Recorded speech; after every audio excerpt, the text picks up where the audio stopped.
Hello, everyone. I hope you can hear me. We are having a little difficulty with our audio today, but we're going to do the best we can here with our technology. I am very pleased to introduce today's webinar speaker, Dr. Michael Berk. Professor Michael Berk is currently an NHMRC Senior Principal Research Fellow and is Alfred Deakin Chair of Psychiatry at Deakin University and Barwon Health. Dr. Berk is an ISI highly cited leading researcher in the fields of neuroscience and mental health and holds numerous leadership roles, including a seat on the IBPF Scientific Advisory Board. He has also received many awards and has many accomplishments in the mental health field. Today, Dr. Berk will discuss experimental and novel medication strategies which are being studied. And I'd like to a warm welcome for Dr. Berk. And let me get him on.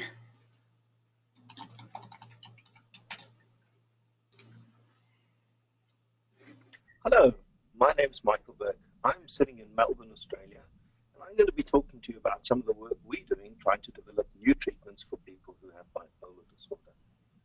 This is a major challenge, and the pharmaceutical industry has largely struggled to develop any new treatments over the last few decades. And what treatments have been developed are largely me-too copies of older drugs. The great difficulty is that many people who struggle with bipolar disorder and other mood disorders like depression, the treatments that we have are not always fit for task, and many people struggle with ongoing symptoms. So the mission of my research team is to try to develop better treatments for bipolar disorder. And so I'm going to be telling you a little bit about the work that we do. And I've cheekily borrowed a title on something old, something new, something borrowed. And that's pretty much what I'm going to tell you. I'm going to talk about old stuff, in particular lithium, new stuff, and stuff that we've borrowed. And the stuff we've borrowed largely from the cardiologists. And we've had some really surprising leads in borrowing treatments from the cardiologists.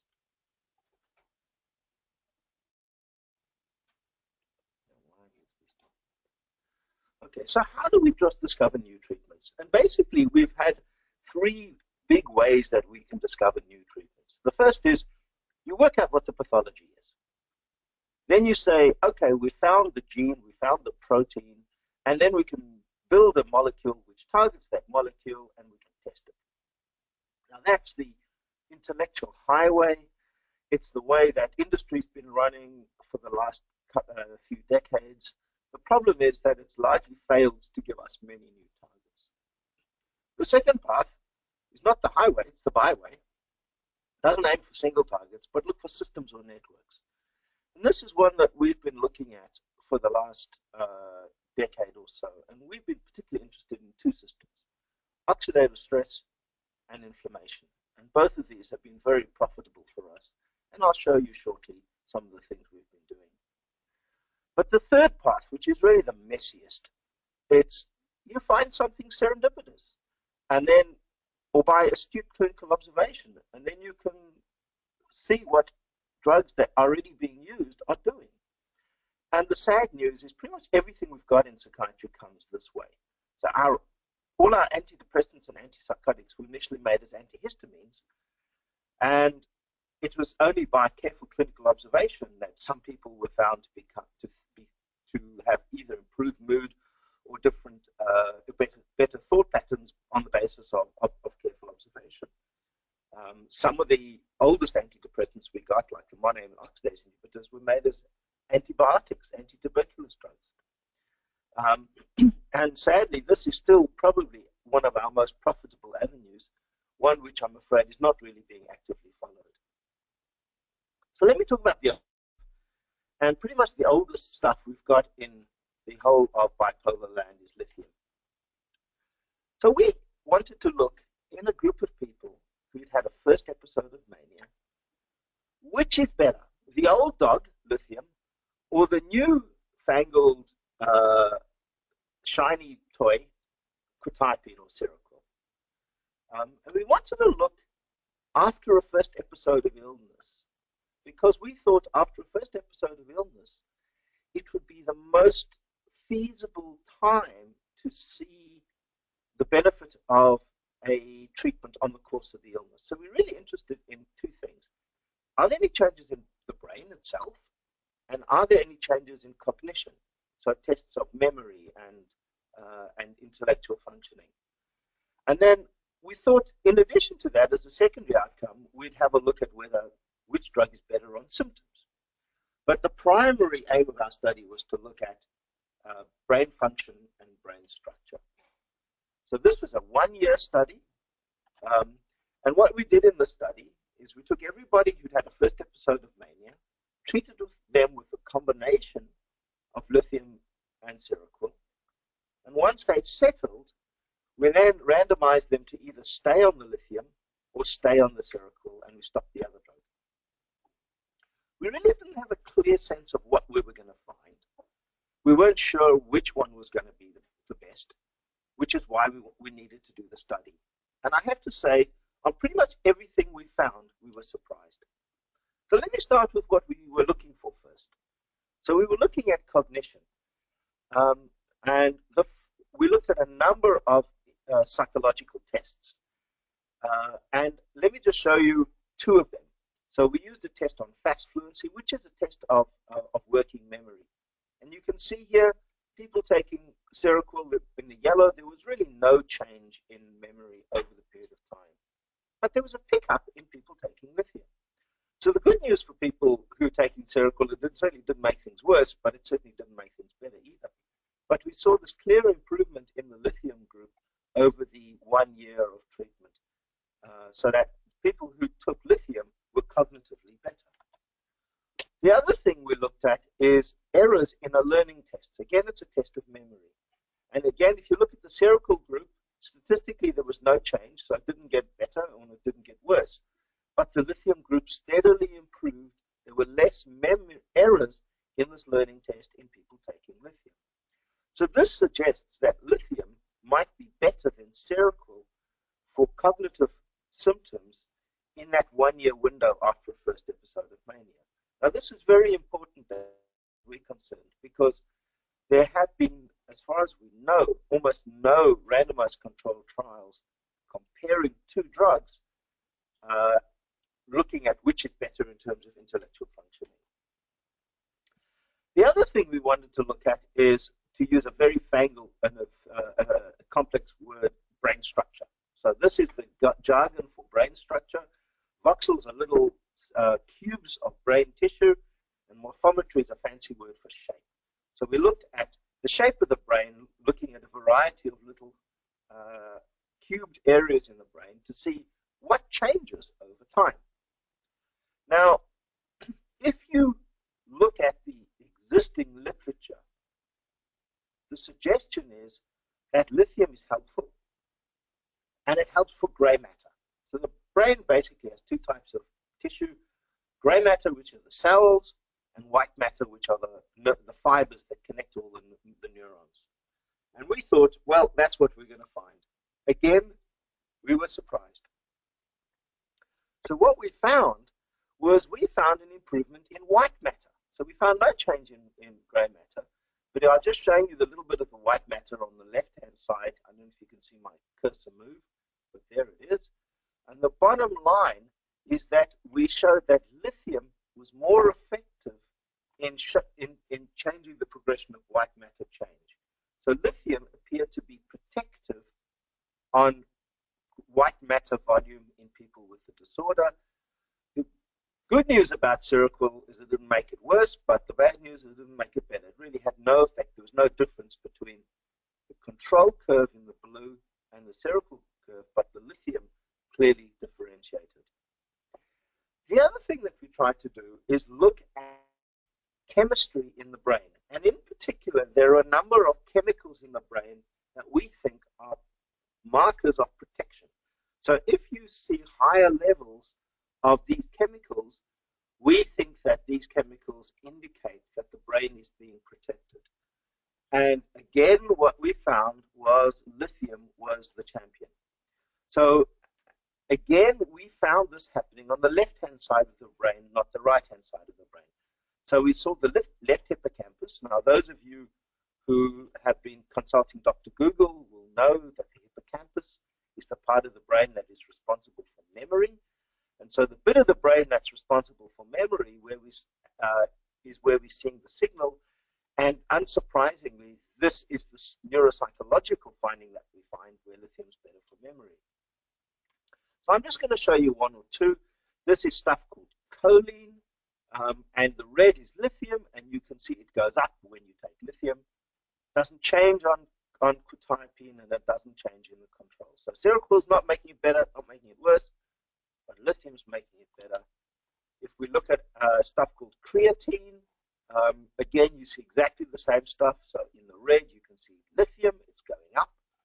And creatine increases energy in the brain. And I'll talk a little bit more about energy later on, because we believe that energy is terribly important in bipolar disorder. We think it's really the core of the illness. And the fact that lithium is increasing a metabolite that is responsible for energy generation is very interesting. And the last one I want to show you is probably the one that is looked at most. NAA is its abbreviation, N-acetylcysteine. Don't worry about the name, but this pattern's the same. It's going up in the people given lithium, and it's really not changing the people taking Seroquel or in a matched healthy control group. So the bottom line of this is lithium appears to be protecting the brain, and this protection of the brain seems to protect particularly white matter, the fibers that connect nerve cells, and the clinical benefit of taking lithium seems to be seen in memory. I'm going to skip this one. Then there's the clinical findings. Well, we put clinical findings at the bottom of the list of what we thought we'd find. And the reason is, really good researchers have looked at this question and not found any difference. So this is probably the best study out there looking at the same question that we've looked at. It's a study done by Andy Nierenberg out at Harvard, and he compared 6-month trial of lithium and Seroquel in bipolar disorder. But let me tell you, there are 2 or 3 big differences between his study and our study. The first is he looked for 6 months, we looked for a year.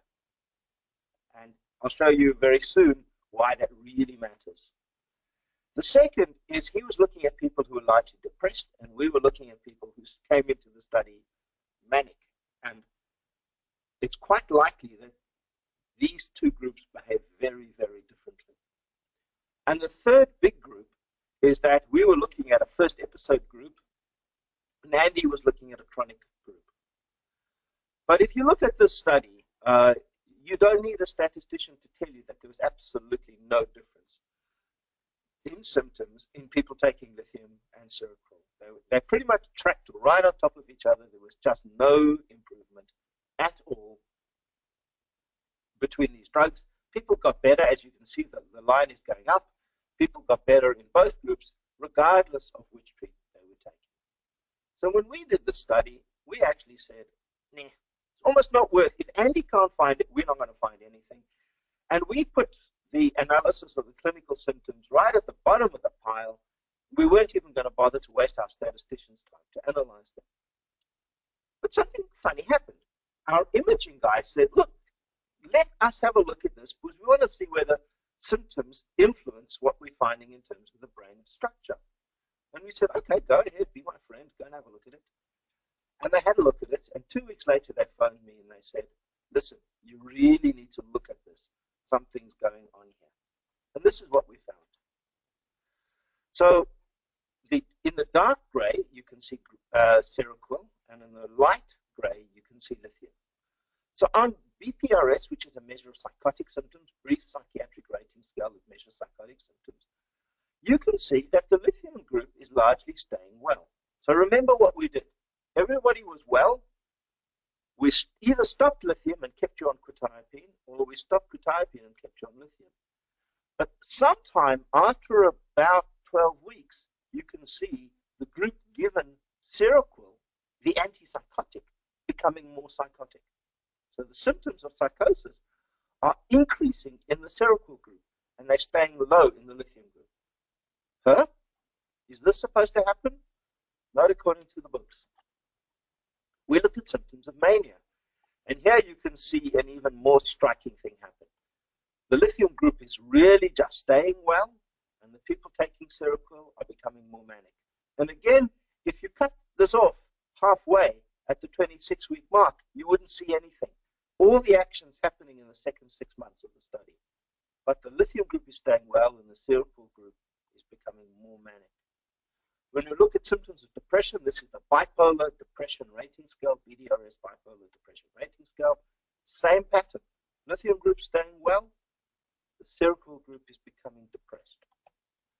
When we look at mania symptoms, the Young Mania Rating Scale, same story. You see this kick up in mania symptoms in people taking Seroquel. Again, the lithium group is staying well. The other measure we looked at is a measure called the Clinical Global Impression, CGI, Clinical Global Impression. And in this case, it's Clinical Global Impression for depression. Same story. The lithium group stays well. The Seroquel group is becoming more depressed. And when we look at Clinical Global Impression for mania, it's the same story. The lithium group is doing well, and the Seroquel group's not doing so well. The overall clinical global impression, overall severity of bipolar disorder, you see the same pattern. But let me just give you an index of what these numbers actually mean. So the clinical global impression, you ask a clinician, how's this person doing? And a 1 is normal, not at all ill. A 4 would be moderately ill. 7 would be the most severely ill you've ever seen. So if you're asking clinicians to rate the patients that they're seeing, if you're taking lithium and you've been on lithium for 1 year after your first episode of mania, your clinician is rating you with a CGI score of under 1.5, 1.4 is the number. In other words, normal, not at all ill. That's the rating. Clearly, the Seroquel group on overall rating is somewhere between moderately and mildly ill. They're really doing badly. Was this what we expected to find? Hell no. There was absolutely nothing in the literature at the time we did the study that said that this was going to be what we were going to find. But since we've done the study, a couple of new papers have just come out. Oh, let me just show you 1 or 2 more. So SOFAS, this is functioning.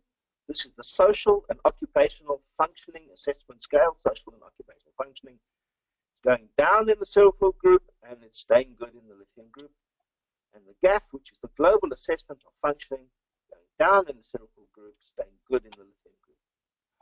So as I was saying, since we did the study, there are a couple of new studies that have come out that says the same kind of thing. Now, they're not randomized controlled trials. They're they're epidemiological studies, just observations of clinical cohorts. So this is a study done by Oliver Hayes from London. So he looked at 4 drugs, lithium, valproate, or divalproex, olanzapine, Zyprexa, and Quetiapine, Seroquel. And he looked at how long does it take until clinicians thought that you had failed. Well, lithium in the dark black line is doing better than all the other 3 drugs. So this is very interesting. Again, says that lithium is probably the best drug we got. And this is another study, also published a few months ago, looking at self-harm rates in people taking the same 3 drugs: lithium, valproate, divalproex, olanzapine, Quetiapine. And here you can see lithium much lower than any of the others. So if you're looking at suicide and self-harm, lithium's your drug. It seems to be much better than any of the other drugs. Now, we had a clue before that lithium was better for self-harm, for suicide, but this is new data suggesting that lithium might have an edge. So in summary, the old warhorse really does seem to be better than the newer drugs, at least in the population of people who begin with mania. It may not be true of people whose predominant symptoms are depression. And again, that's really what we've been looking at. And it also may not be true of people who have more chronic illness. It might be something about the first episode that is exquisitely sensitive to lithium. But what this does say is that if you do have a first episode of bipolar disorder, you probably want to get onto lithium, and you probably want to get onto lithium as soon as possible, because the outcomes of a first episode with lithium treatment really do appear to be remarkably good. So let me change gear and talk about something new. So this is work we've been doing on a particular antioxidant, a compound called N-acetylcysteine. N-acetylcysteine has many other actions, including anti-inflammation, as well as on energy generation. So it works on mitochondria and helps the body generate energy. So we just finished this study where we've looked at N-acetylcysteine for unipolar depression, and we saw a trend that N-acetylcysteine seems to reduce the symptoms of depression in people with unipolar depression. I didn't put up a slide, but we did a study a number of years ago where we saw really robust benefits in bipolar depression in people taking N-acetylcysteine. So we saw really robust improvements in depressive symptoms in a 6-month study in people with bipolar depression. What I find very interesting about research is that you often find stuff where you least expect to find it. So there's a terrible lung disease called idiopathic pulmonary fibrosis. And a group of researchers did a study of N-acetylcysteine. So you'll see N-acetylcysteine abbreviated as NAC to its friends. And they used a similar dose to what we used. They used 2,400 milligrams a day. We used 2,000 milligrams a day, but it's much of a muchness. So the bottom line of their study is that it found it had absolutely no benefit for any lung symptoms, but there was a substantive benefit of N-acetylcysteine on mental health quality of life scores. So their lungs were still terrible, but their mental health was much improved. So this is one of the best studies of N-acetylcysteine showing its antidepressant effects, and it comes from the most unexpected source and published in the most prestigious journal, the New England Journal of Medicine. So we now are in a position where we're able to do meta-analyses where we can take all the studies that have been done on N-acetylcysteine in depressive symptoms. So this is unipolar depression, bipolar depression, and we do a meta-analysis. So the way a meta-analysis works is you aggregate all the studies, and you can see the line to look at is the zero line. Anything on the left of the zero line is getting worse. Anything on the right of the zero line is getting better. And you can see many individual studies are lying to the right. But the overall aggregate of all these studies, and I'm just circling it here, is clearly to the right of the zero line, showing a benefit of N-acetylcysteine in the treatment of depression, both unipolar and bipolar. So this is, we think, an important new lead. Of course, we're very much looking forward to other people replicating these findings, because one is always hesitant to sound the trumpets after 1 or 2 studies. In these studies, in our N-acetylcysteine studies in schizophrenia and bipolar disorder, and by the way, we've also done studies in schizophrenia and showed benefits, but I'm not showing them here because we're talking about mood symptoms. We also looked at cognitive measures. So we are interested in a variety of measures of cognition. And what we found when we looked at cognition was a significant improvement on memory. So on a particular test of working memory called digit span backwards, which is basically you learn strings and numbers and you have to recite them backwards, people taking N-acetylcysteine had improvements in memory compared to people taking placebo. Now, in this study, as we did in the lithium study, we looked at many, many different psychological tests, but again, it's memory where we seem to be seeing the signal where effective treatments seem to be helping. So memory appears to be the one psychological cognitive target where novel therapies might be useful. So this is just a graph illustrating the same point. Here in the red, you can see N-acetylcysteine after treatment, and at baseline, you can see there's no difference. And at the end of treatment, you can see an improvement in working memory after N-acetylcysteine treatment. We've also been interested in smoking. And there's a very active research group in the US, largely in South Carolina, do some fabulous work in addictions. But we've just finished a study where we looked at N-acetylcysteine for smoking. So if we looked at baseline, cigarettes smoked today, there was no difference between the groups. But at endpoint, the N-acetylcysteine group in the green was smoking less cigarettes. And we looked at measures of smoking, like exhaled carbon monoxide, as well as measures of depression, in this case the Hamilton depression. We see improvements in depression and we see reductions in smoking. In our 4-month study, fully 47% of N-acetylcysteine treated people compared to 21% of placebo treated people were able to quit smoking. So not only does NAC seem to help mood, but it seems to help addictions, and in particular, it seems to help people who smoke. Now, this is no small issue because we know that people with bipolar disorder are much more likely to smoke. That's the first thing. And the second thing we know is that if you do smoke, you're probably going to do worse than if you're a non-smoker. So smokers probably do worse in terms of response to treatment than non-smokers. So if we can help people quit smoking, we know that their mental state is likely to improve. So getting off cigarettes and anything that helps you get off cigarettes is going to be a major contribution to the mental health of people who have these disorders. We've been looking at NAC for other things. We've just finished a study in autism, and it was absolutely useless. It didn't do anything to any of the symptoms we were interested in. So we looked at social responsiveness. We looked at children's communication. You can see no benefit at all of NAC. And so that's a line that we've abandoned. Okay, so this is a bit of a complicated slide, so I don't want to bore you with the chemistry, but I want to just give you the big picture of mitochondria. So mitochondria are the little intracellular organs that generate energy. And it's my view that bipolar disorder, at its heart, is an energy disorder. And there are two phases of bipolar disorder, mania and depression.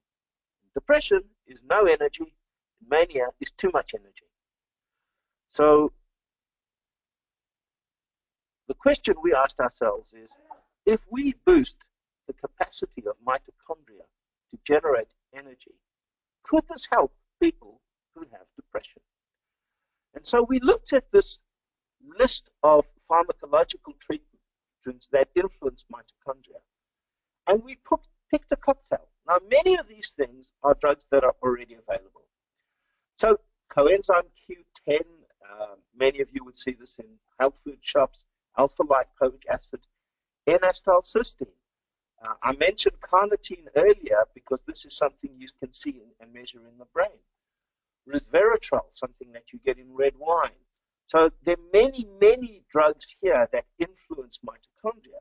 So we asked the question, if we can create a cocktail of mitochondrial agents, can we treat bipolar depression? And so we just finished a trial, and I'm afraid I don't have data to show you, but I'll just show you what it's looked like. But between us starting the trial, another really interesting study has come out. So this is a group in the US which used whole body hypothermia. So they basically cooked people. They put them under infrared lights and they warmed them up. Now, if you warm people up and cook them with infrared lights, one of the things you do is you boost their mitochondrial energy generation. And you can see symptoms of depression reducing in the warmed up people much more than in the sham treated people. So the sham treated people had cool lights shone on them, and the cooked people had infrared lights shone on them. So I think that this is some evidence for the fact that if you find ways to boost energy generation, you might be able to treat depression. So this is our study. We've got a cocktail of mitochondrial agent. As I said, many of these are widely available. They're largely safe. So it's N-acetylcysteine, carnitine, coenzyme Q10, alpha-lipoic acid, and then a whole host of vitamin cofactors which might play a role in boosting mitochondrial energy generation. At this stage, I can't tell you whether it's worked or not, but the data is currently with our statisticians. We're very excited about this, and if we can indeed treat bipolar depression by boosting mitochondrial energy generation, I think we might have an entirely new way of treating this disorder. But we've also been working with colleagues at the Mayo Clinic to try and develop a model of bipolar disorder using deep brain stimulation. So this is a model developed by Sue Tai, who sits at the Mayo Clinic.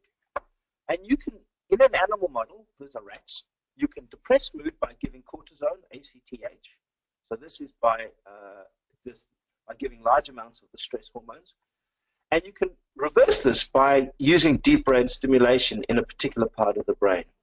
But what's really interesting is that if you overdrive this, the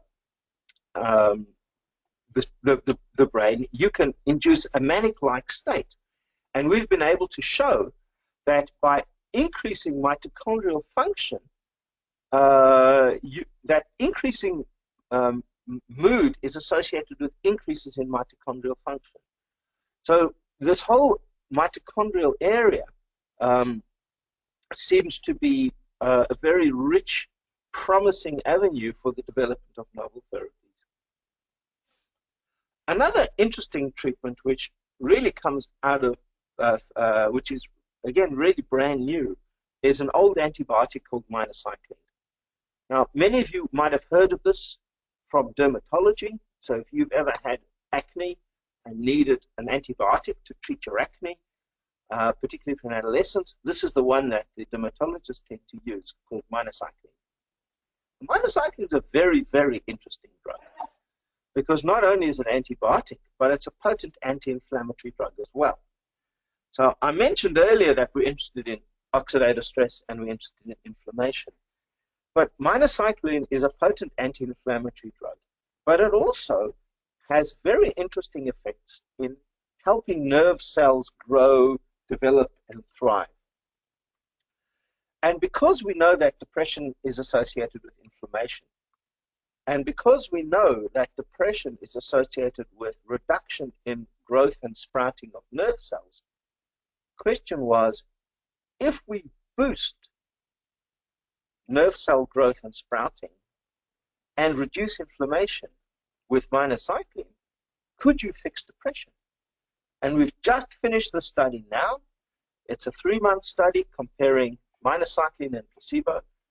And we're very excited to say the answer is a probable yes, that minocycline may be a new antidepressant, and it might have considerable promise for people who have both depression in unipolar disorder and possibly bipolar disorder. So another really exciting and interesting new lead. The last thing I want to show you is a study which we've just finished called the SMILE study. We have known for probably about 6 or 7 years now that diet quality is associated with risk for depression.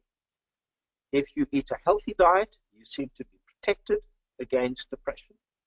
And if you have a Western-style junk food diet with lots of pizzas and burgers and Dunkin' Donuts, your risk of developing depression is much, much higher.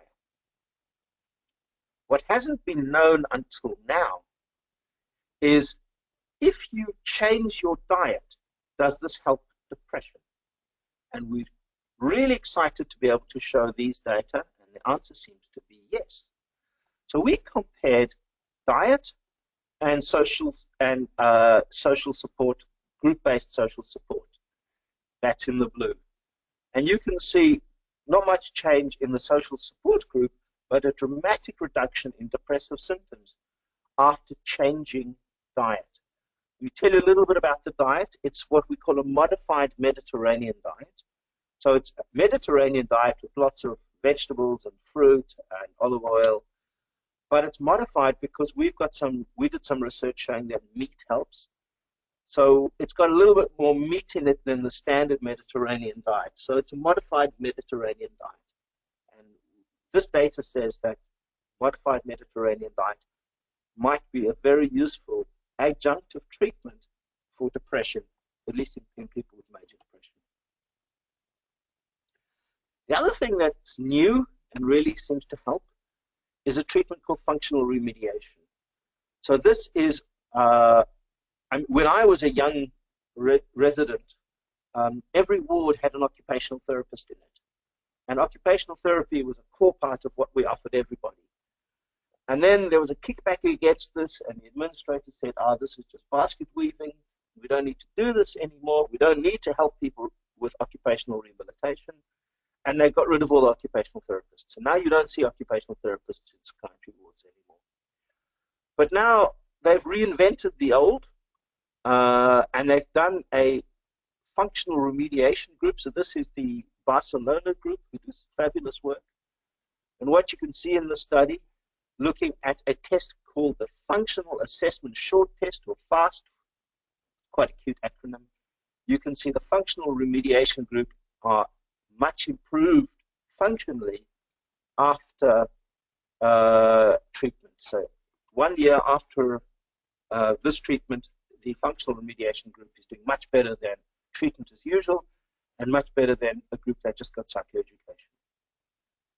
So maybe 30 years ago, when we had occupational therapy in every ward, we were doing something right. Maybe we need to bring this back. And let me take you on to the last group of new treatments that we're doing, and we're very interested in our group, and that is internet and web-based therapies. It's probably fair to say that Australia leads the way in novel therapy development using the internet.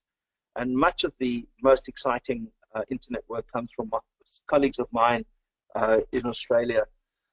This is one study which looks at a web-based self-help for the prevention of major depression. So it takes people who are at risk of developing depression, gave them either the intervention or a control group, and this is what we call a survival curve. So the lower the curve, the more people develop the problem. So you can see that the intervention group is relatively protected against depression, and the control group are more likely to develop depression. So this is a very important finding, and it says that web-based self-help might play a role in reducing risk for depression. So some time back, we developed a face-to-face group-based therapy for people with bipolar disorder. It's called the MAPS program, and it's currently widely available throughout Australia. And we were able to show that it reduced the risk of mania and mixed states, as well as reduced the risk of depression in the 1 year follow-up period. So we saw a reduction in depression risk, and we saw a reduction in mania risk as well. The problem with with face-to-face therapies is that they're expensive. Most people can't access them. If you're uninsured or you live in a rural or regional area, it's hard to get.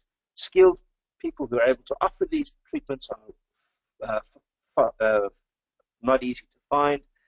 And so we wanted to put this on the web to see, can we have a model of psychotherapy on the web where people can access this. And this is our program. It's called Mood Swings. The URL is moodswings.net.au. So this is a collaborative project. So it's based between us in Melbourne and it's funded by the US NIH, and our major partner is Stanford. And we've just finished this program. Essentially, what we were able to show was that an improvement in depressive symptoms. So this is MADRS, Montgomery-Åsberg Depression Rating Scale. Compared to the control group on the top, the treatment group showed a reduction in depressive symptoms. So this is very exciting for us because internet-based therapies can be widely rolled out across the world. That can be done at little or no cost. And if you can get an online-based psychotherapy where if you put the elements of face-to-face therapy online and roll it out worldwide, we're certainly hopeful that this would be a major contribution to people who have these disorders. The other massive issue that people with this disorder face is in terms of their families, and particularly in our current health systems where treatment is largely tailored to the individual and where the families are the major supports for people who have these disorders. Family members are often at a loss about what to do, about how to support their loved ones, and that they very much need resources to help them. And so we developed this website called bipolarcaregivers.org, and this gives a variety of resources for caregivers about treatment and management, how to provide support, how to maintain your own well-being as a caregiver, working together with the person, reducing stigma. And this is on the web. It's freely available. We get about 20,000 hits per month. And again, we like to think that this is a useful contribution to people who struggle with this disorder. Let me finish off by going really, really weird and talking about drugs that we have borrowed from other indications. And largely, we've stolen these drugs from cardiologists. And the reason we borrowed these drugs is because, as a group, they're all anti-inflammatory. Again, we start with the premise that depression and bipolar disorder are inflammatory disorders. And then the question we asked is, can we do something to help these symptoms by reducing inflammation? Firstly, to say that there are some specific symptoms that seem to be very tightly linked to the presence of inflammation.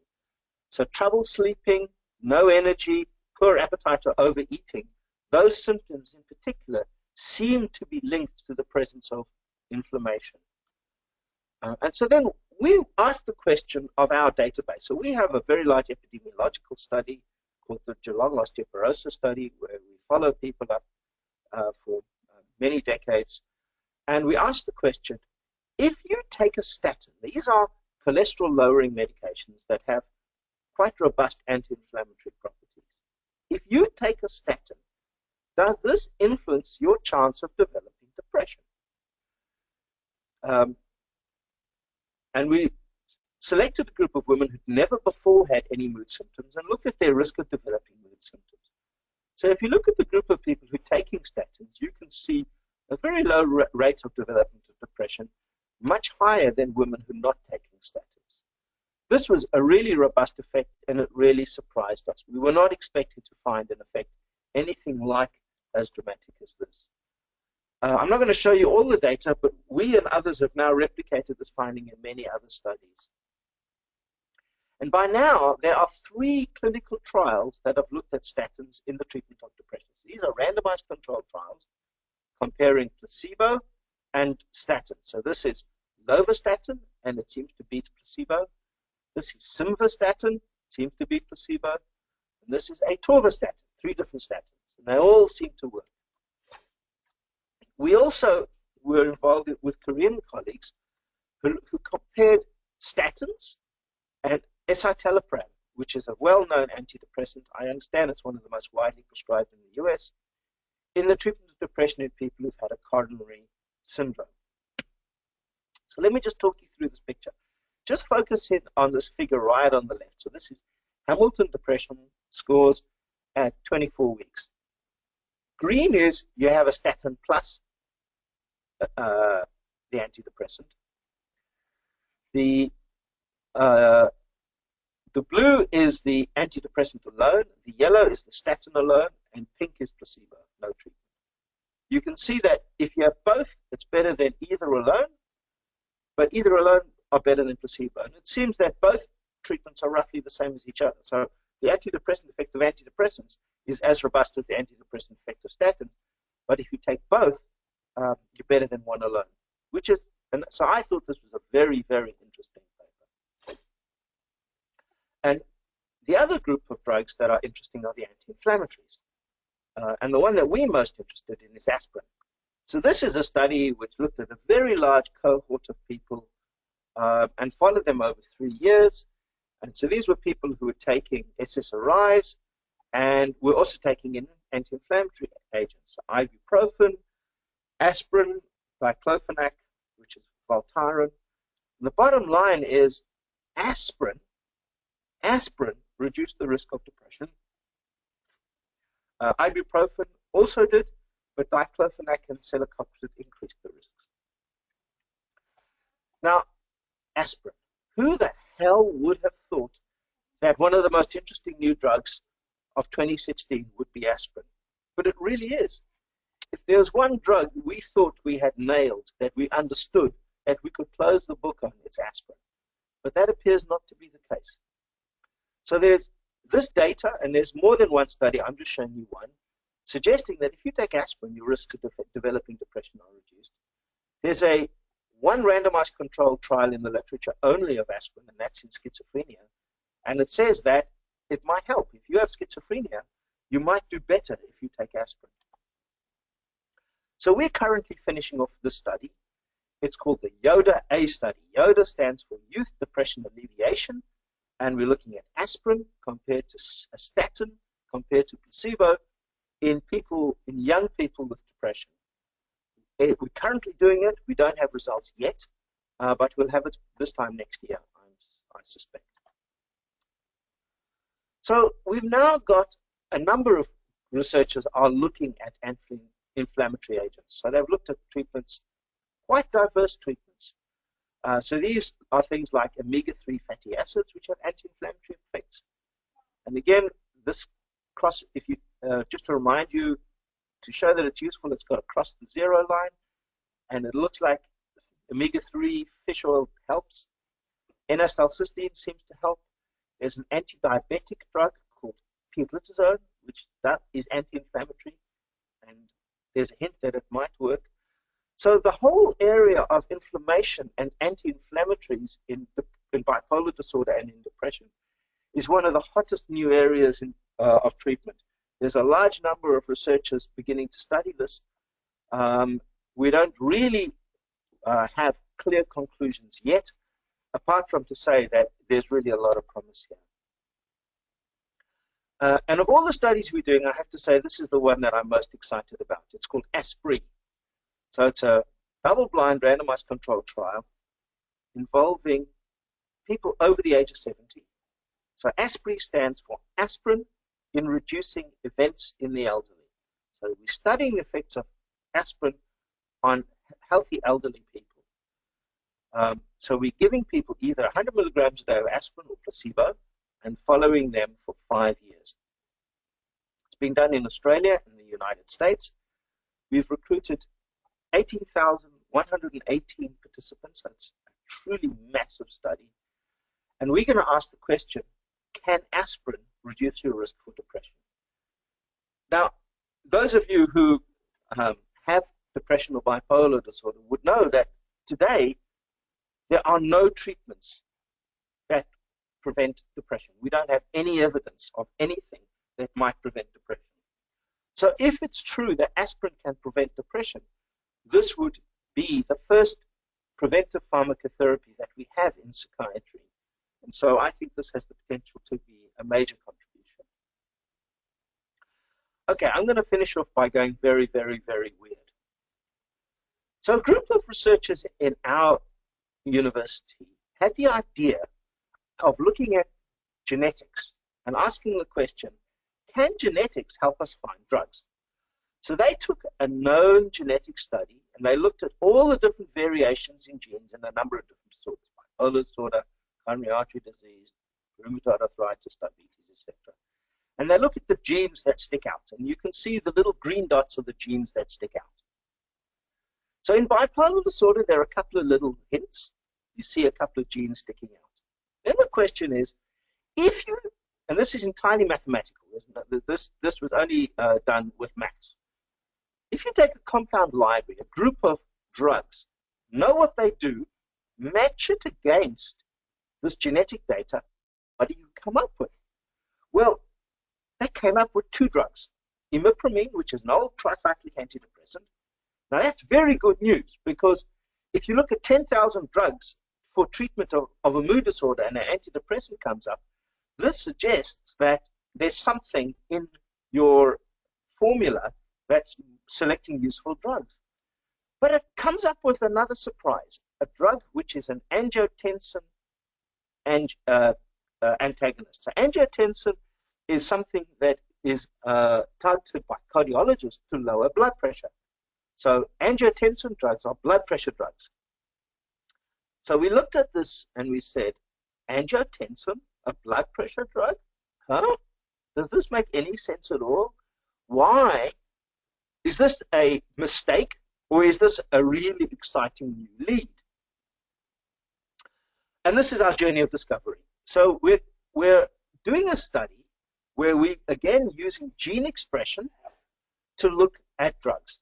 So what we do is we take a cocktail of known medicines, throw them at tissue, in tissue culture, and we also look at rat brains, and we generate what we call a gene expression signature, or between you and me, it's just a target, right? So we find a target that we can throw our darts at. We make sure that what we're finding in tissue culture and rats talks to humans, so we do the same in white blood cells in humans, as well as post-mortem brains. So we generate the target, we validate the target, and then we throw a group of compounds at this target. What do we find? We find angiotensin medicine. So here it is, an angiotensin agent. So this is entirely atheoretical. We don't have any idea of what we're going to find. So we find this agent, which is an angiotensin agent. We find a COX inhibitor, which is an anti-inflammatory agent. We find another anti-inflammatory agent here, and we find an antipsychotic. So this is very interesting for us. So groups in America have looked at, can these angiotensin drugs have use in bipolar disorder? And they looked at animal studies. So let me just briefly talk you through what they did. So to generate an animal model of mania, you use amphetamine. So you either give the rates saline, salt water, or amphetamine. And if you give them salt water, you can see nothing happens in this animal model of mania. If you give them amphetamines, they start jumping up and down and going wild. Oops, sorry, let's go back up. But if you give them amphetamine plus an angiotensin drug, nothing happens. So this is amazing stuff. This says that these angiotensin drugs might be able to prevent mania in an animal model. So then let's look a bit more closely. So we work with colleagues in Norway. They had these huge epidemiological databases. There's a study called the Hunt study. And they looked at all these different blood pressure medications. So they looked at angiotensin blood pressure meds, calcium channel meds, and beta blockers. And the bottom line is, beta blockers don't do anything to your risk of developing depression. Calcium channel drugs don't do much to your risk of developing depression. But angiotensin drugs roughly halve your risk. So an odds ratio is like your chance. So 0.5 means a 50% reduction in your risk of developing depression. So this is seriously interesting. This says that in large populations of people taking blood pressure medicines, this angiotensin blood pressure medicines, your risk of developing depression might be halved. So then Lana Williams, who's a researcher in my group, looked at our epidemiological data set to see if we find the same thing. So we had about 1,000 men, of which 165 developed depression over a follow-up period. So of the people who were taking angiotensin inhibitors, 0 developed a new episode of depression, whereas amongst the people who were not taking these medicines, 5.3% developed depression. So let me show you the pretty picture. So the risk line is 0 people taking angiotensin blood pressure medicines develop depression, whereas 5% who are not taking these medicines develop depression. So we think that these angiotensin medicines might be a really interesting new lead, and we think that trials need to be done. And then we thought, hang on a minute, but people have done trials. They've done trials for blood pressure. Let's see if anybody who's done a blood pressure trial measured mental health quality of life. They have. So we've just finished this meta-analysis where we looked at a variety of mental health measures in people taking angiotensin inhibitors. So these are healthy populations. Again, look at the zero line and look what lies right of the zero line. So mental health quality of life, positive well-being, and overall quality of life appears better in people taking angiotensin drugs. So I just want to thank my team. Research is always a team effort. This is our fabulous impact research team who do the epidemiology and the clinical trials. I'm going to finish up here, and I'll be happy to take any questions. Just a quick caveat, and that is we've had some technical problems, and I can't hear. So I'm going to rely on you conveying your questions to Debbie, and Debbie will then type the questions into the program, and I'd be delighted to take any answers. So thank you for your time. Thank you for your attention. And I just need to also emphasize that a lot of the work that we're showing is very novel. It's still speculative. It isn't yet ready for the clinical mainstream. So as much as we think what we're doing is interesting, a fair amount of what we said is don't try this at home, folks. So here's the first question. Do you know how well lithium orotate performs relative to lithium carbonate? As far as I know, it really doesn't matter which form of lithium you take, whether it's lithium carbonate, lithium orotate, slow release, immediate release, doesn't make a huge it's the lithium that's the active ingredient. I'm waiting to see if there are any further questions.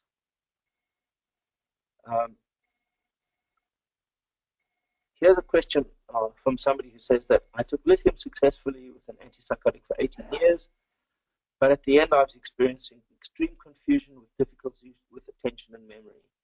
Do you have an explanation from that? This is a complicated question.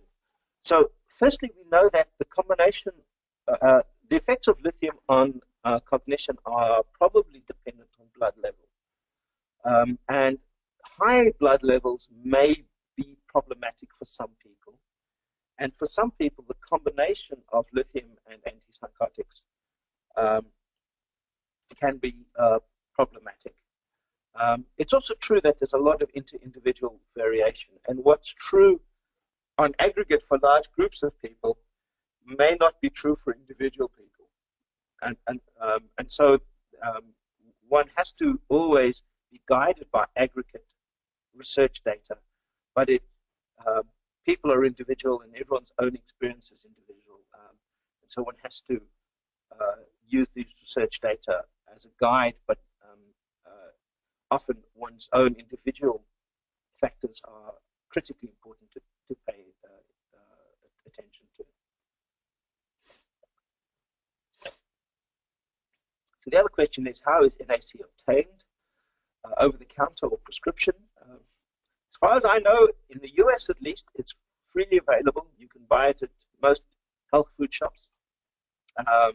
It's available on the internet. It's pretty cheap, 10 to 20 bucks a month. Australia, it's a little bit tougher to get hold of. America, it's much, much easier to get hold of.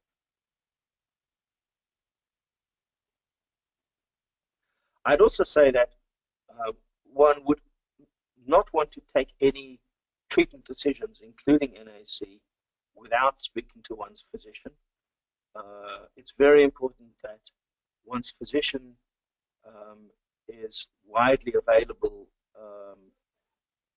It's very important that one's physician is looped into any treatment decision that one makes.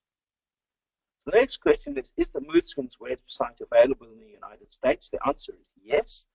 So moodswings.net.au is available. However, it's currently being used for a research study, which we have now completed. So we have to then analyze the study, do whatever updates and upgrades are needed, and then the plan would be for it to be widely available. The bipolarcaregivers.org website is widely available and open for anyone to access at present. Mood swings will probably become open and available sometime down the line. Hopefully it won't be too long.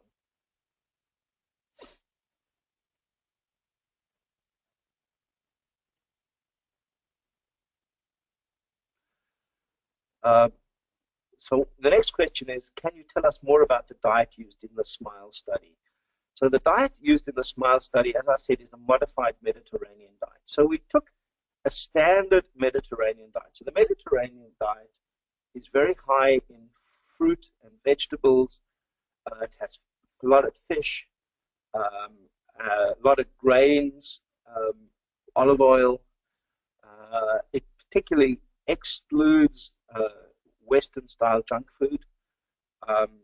And as I said, we modified it to have slightly more meat in the diet than would occur in your standard Mediterranean diet. I really want to emphasize the point about diet is that there is no magic diet, and there are no superfoods. So there's no one food that's going to do it, and there's no single magic diet. It's about an overall healthy diet, and a healthy Norwegian diet will do, a healthy Japanese diet will do. The diet essentially consists of fresh fruit, fresh vegetables, fish, fresh meat, and very low amounts of processed foods. One could cheekily say there are three. I cheekily have three rules for what you should or shouldn't eat. So the first rule is, does it rot? Anything that rots is probably good for you. So fruit, vegetables, fish don't look too good a few weeks after out of the fridge, whereas Doritos and Coke and chocolate can last forever. The second question is, does it have a brand? Anything that has that does not have a brand on it, that's fruit, vegetables, meat, fish, is probably better for you than stuff that has a brand on it. So the more processed a food is, the less likely it is to be healthy for you.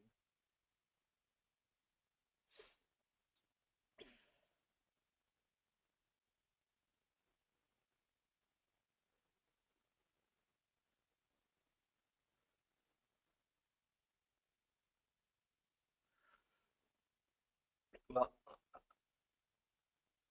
so the next question is, are there negative side effects of angiotensin inhibitors when taken with lithium? There's not a lot of research on angiotensin inhibitors with lithium. I'm not aware of any particular interactions between angiotensin inhibitors with lithium. Of course, these are blood pressure medicines, so the most common effect of these drugs, which is what they're used for, is to lower blood pressure. And so lowered blood pressure can be a problem in people, particularly if you take other psychiatric medicines that lower blood pressure. Now, lithium doesn't, but many antipsychotics like Seroquel do. They can lower blood pressure. So one has to be careful about blood pressure. But they also have some other side effects like cough. So one has to be mindful of those side effects.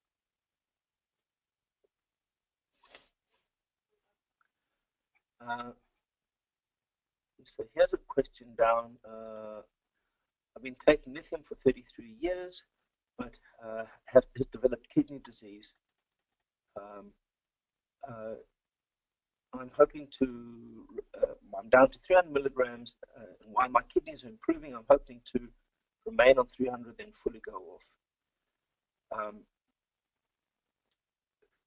Unfortunately, the single biggest problem with lithium is kidney disease. This is a major issue with lithium.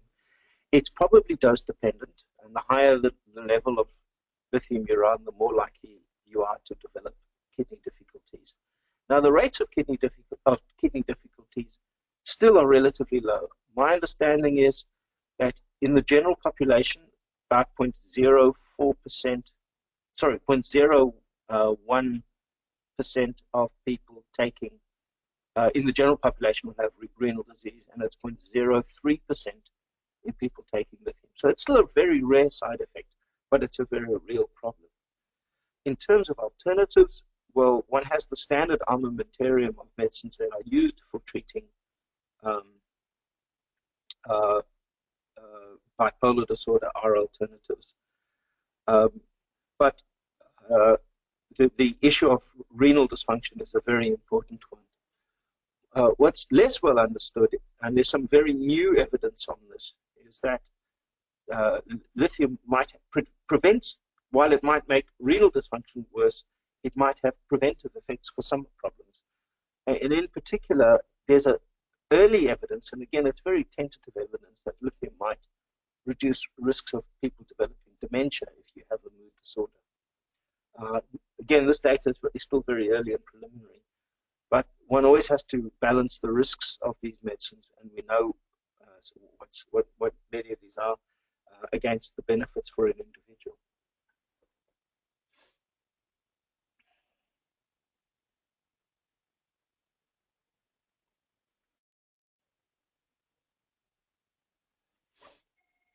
Now, I'm not sure if we have any other questions. I'm just scrolling down to see if anything arrives.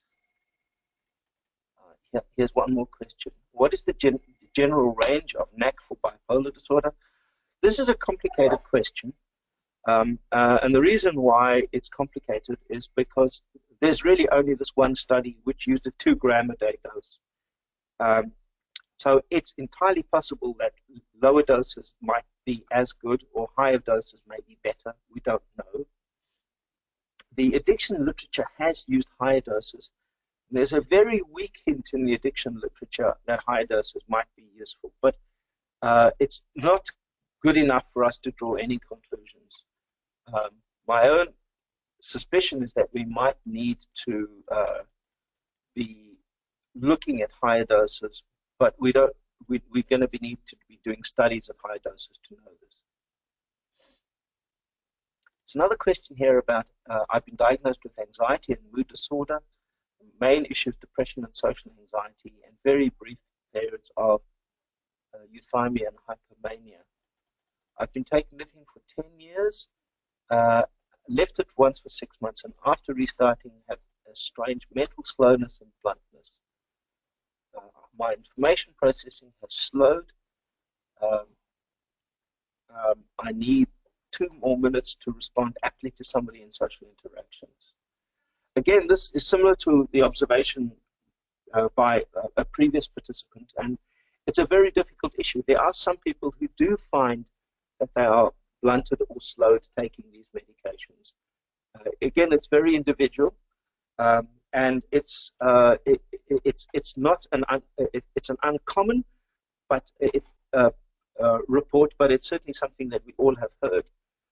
Again, these are always individual responses, and these are decisions that have to be made by the individual and a treating clinician. Again, I need to make the important point that it's never appropriate to make individual treatment decisions based on a lecture, and that one's clinician who knows you best is always best placed to advise you about any personal treatment decisions. So the next question is, are bipolar medications now helping with anti-inflammatory issues in the brain? That's a very interesting question, and the answer appears to be probably yes. There is some evidence that people, if you measure measures of inflammation, there are some people who respond to treatment and their own measures of inflammation go down. The evidence is probably best in the antidepressant literature in people struggling with depression, but there's also some evidence in the schizophrenia literature that people who respond to antipsychotic drugs might show a lowering of some measures of inflammation. So it's true that medicines that we already have might be useful for people who have inflammation in these disorders.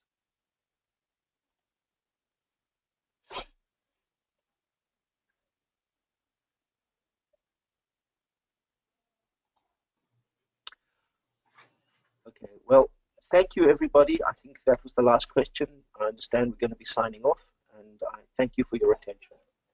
Thank you, everyone, for joining us. And do remember that this webinar has been recorded and will be archived on our website to share, or I know at the beginning we did have some sound difficulties.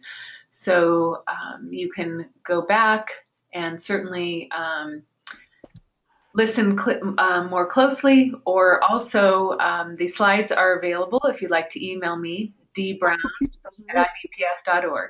Thank you and enjoy the rest of your day.